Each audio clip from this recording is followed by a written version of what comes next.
What if I told you that a large part of our population is actually made up by young people, but many still believe that they cannot make a change? I am your host, Faiza Garba Wakili, and welcome back to another episode of the FGW Podcast.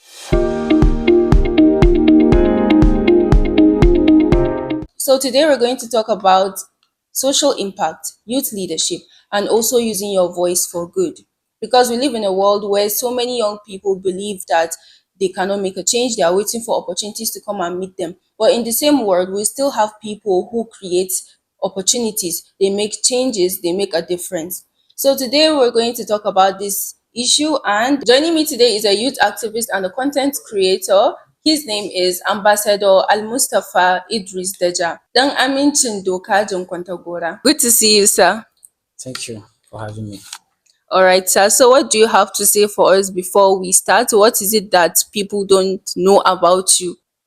I'm a farmer. One of the youth activists that actually work to make sure our youths make a positive change in the society. Being a youth activist in our society, many people complain that there are no opportunities and there are few things or little to nothing that they can do in the society to make a change. So the big question now is, what inspired you to become a youth activist?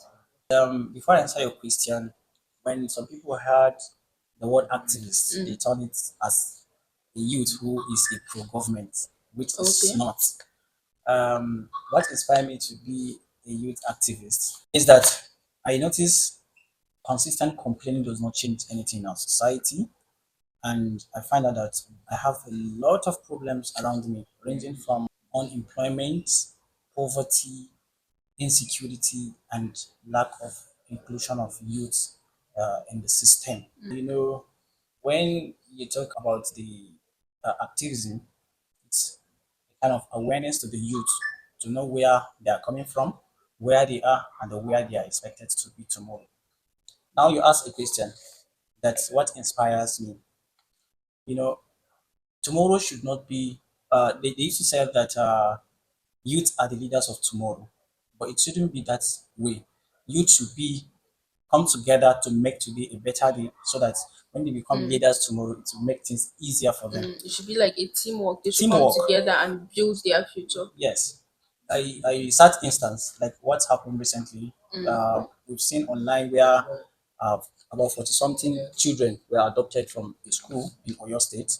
And because of the peer pressure of youth, the government has stood on its ground how they are going to rescue these children, unlike what is happening in the north. So lack of awareness in the north has made a lot of things difficult for us, not especially the youth.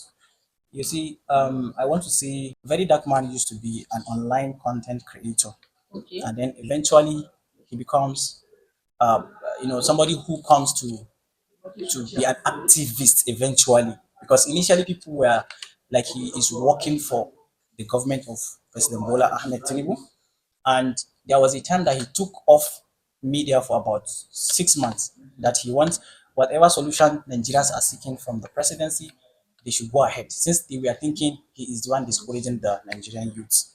And that was how he left. So when he comes back, I think the spirit came to him when these children were adopted in Oyo State, not southern Nigeria. Of course, he used to visit scenes where things are happening like that.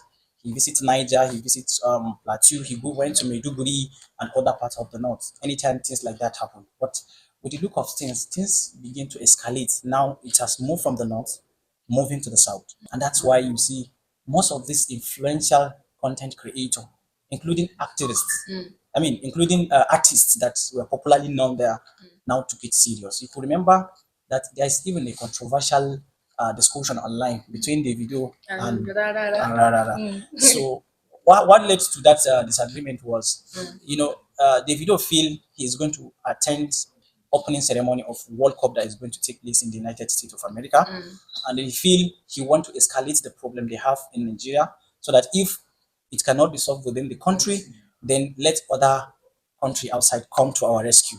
So he now have the names of these children that were adopted, and I think he pinned them on his clothes, obviously making it obvious the fact that he didn't mention anything. He just went and performed, but the names are there, signifying that he is not happy with the circumstance of the country.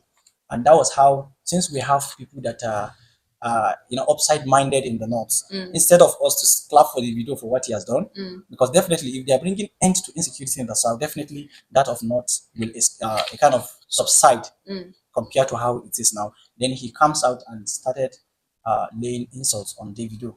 But I'm happy that large number of northerners were in support of Davido, not Rara, because in fact the names Rara called Davido turned back at him. Where we see on kind of chat they had on the Twitter, Davido was even speaking in Hausa. You can see telling him that he does not understand English. If really he's sending this message to him, knowing fully well that he does not understand Hausa, why are you sending me message in Hausa? So I don't know how the video come about it. We saw a tweet where he was speaking in Hausa. We don't know how he did it, but 100% we are in support of the video because we have suffered insecurity in the north for the past 2 decades. But do you think that the method that the video actually took is the best one for that situation? Of course, some people condemn the situation because it's like you are portraying the circumstance of it. You are kind of downgrading your own country before the world. Because the United States of America gathered almost all the countries in the world because it's a World Cup. They feel it's absolutely wrong. If somebody says it's wrong in that perspective, I may say yes. But for me, I may not say yes completely. Because we know that we have solution to our problem. And this problem has refused to come to an end for a longer time. People are being adopted, people are being killed, and then if people are adopted, they have to pay ransom. That is much more beyond that they're earning. So it has become so heavy for us who we are to cry to, and the government is not ready to take action. We don't know allegedly that they are taking action, but we see the killings are increasing by the day. And that is why the video actually took that step too. Yes. So now, coming back to the youth activism and what youth should do when it comes to bettering their lives and future, what steps do you think they should take? The youth, Yes. first thing first, start from somewhere. Okay. You don't expect the government to come in and give you job overnight. You don't expect big organizations to come and you start maybe invite you for an employment that you never have experience. Most of the jobs we have these days are based on experience. Even if you have the But qualification. then, even though it's based on experience, they will say that jobs these days is mostly to do connection. Even if you have the qualification, even if you have the experience, you may not actually get to where you want to be when you don't have the connection. So, what do you think about that? Who even told you that maybe it's through civil service that you earn money, or maybe you become a millionaire? Think about Dangote. He has never been a civil servant. He has been a businessman. So I don't know why people complain that they want to get job. The fact that you have degree does not give you the guarantee to get job. There's no job anywhere. Okay, let's assume you don't have the connection. But I bet you, if you start small, you start somewhere. Start from your streets, in your community, in your school. By the time you start from there, that is how your commitment and the dedication you put into what you choose to do, people begin to know you right from there. But you cannot just make it overnight. That's one. Two, voluntarily. There is volunteer, organizations. We have community projects. You see NGOs, non-governmental organization. You see they name it, but they are they are purposely for just service to the people. You don't earn money for that. It's But not a profit organization. it's not a profit organization. Or we still have youth organizations that make solutions that purposely the introduction of such groups are not meant for any gain. So it's through that organization, people will see that you are making a difference somewhere. So why not just pick this boy? Let me give you instance. Recently, there is a guy called Senator Isa Makwa. He's a Nigerite. Okay. So recently, there is protest he staged in Makwa. He was aggrieved that federal government has approved 16.8 or 9 billion for the construction of bridge in Makwa. And then according to the analysis he made, allegedly that the bridge was not up to that standard. So 16 point something billion, but the work done is not more than 300 million, according to him. And then aside that there is money that philanthropists, individuals donated last year when the flood took place through the United States Emergency Management Agency account for an emergency intervention. You understand? The money was about 5 billion. But eventually, there is a list of beneficiary of about 300 that benefited 1 million each. So if you count the number of people that benefited, it's not up to 500 million. So he was now asking a lot of questions. The Minister of Information, Muhammad Idris Malagi, he was the one who spoke to the president that he wants the president to intervene in what happened in Mokwa. And that was how the Minister of Works, Umar, he publicly on a video that the president has graciously approved that money for the reconstruction of that place. So the question now is, why is the bridge not constructed? And when it was constructed, why is it that the standard is not the same as the value of the money? You see, so these are the kind of questions that youth actually need to be bringing up when they see things are not actually going right. Because most of the times when we see development starting to come up and then they stop halfway, people just keep quiet like that, not asking questions to trigger the promotion of that project. So as a content creator in this environment, in this society rather, can you tell us, with so much negativity online, so much negative content that are being posted online, how do you manage to stay positive? You see, I believe that content should not only attract the audience, but rather to create value and positivity that will make impact to the viewers. But there are a lot of challenges that are aligned with creating content, and some of these things are really disturbing. And that's why if you are not posting anything sensational or controversial content, seriously, your video will not have enough engagement, enough views that will trigger your interest to kind of continue with the content creation. Oh wow. So what challenges did you face along the way when Okay. you started your content creation? Okay, first tell us, when did you even start this content creation journey, and then you tell us the challenges you faced. Okay, I remember maybe 2022. Okay. I started creating content, and when you start creating content as an individual, the first thing is you need to ask your question. What message are you trying to pass? What is your focus? Yes, what is the focus? And then who are the people that are your target audience? And it's possible that what I prefer to use as content may not be what the audience maybe want. You understand? That's one of the issue. But I ask myself, what kind of content am I supposed to do that will pass information? Because my focus is how to inspire, inform, and promoting solution rather than spreading negativity. The challenge, one of the challenges is that it's so annoying to see you took your time to create content. Creating content is one thing, editing the video is another thing. And then getting engagement is another thing. Thank you. One of the factor that will encourage you in creating content is when you have views, you have engagement in your post, so it will like boost your morale to immediately go for another content next. But honestly, there's a post that I made on Facebook. You can't believe it. The view was so poor that even the engagement was not up to, the likes were not up to 200. But eventually I was asking myself, this is actually discouraging me. But since I have a focus, I want to keep the consistency. The same video I post on Facebook to have lower view, I post it on TikTok, but I have over 300,000 views. So now that's another angle that we're looking at again, because sometimes it depends on the platform you even post on. It's like it reaches a different amount of audience. If you post a particular video on Instagram, it might not get as much views as what you get on Facebook. So the question now is it from the quality or from the quantity? There are two different things. Yes, one of its quality of a video actually contributes to the number of views, and there are a lot of sounds, some transition, making your video to transition from one point to the other to make it lively for the viewer.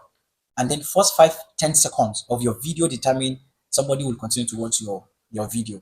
Some people don't have the introductory part of their video is so poor. You get. So if your videos are quality enough, the next thing is just to play if it go viral. There is no any, if you have a quality video, does not give you guarantee that your video will go viral. No. If Mark decided on his own, there is a video somewhere that you don't even take serious, before you know, that video will go viral beyond how you think of it.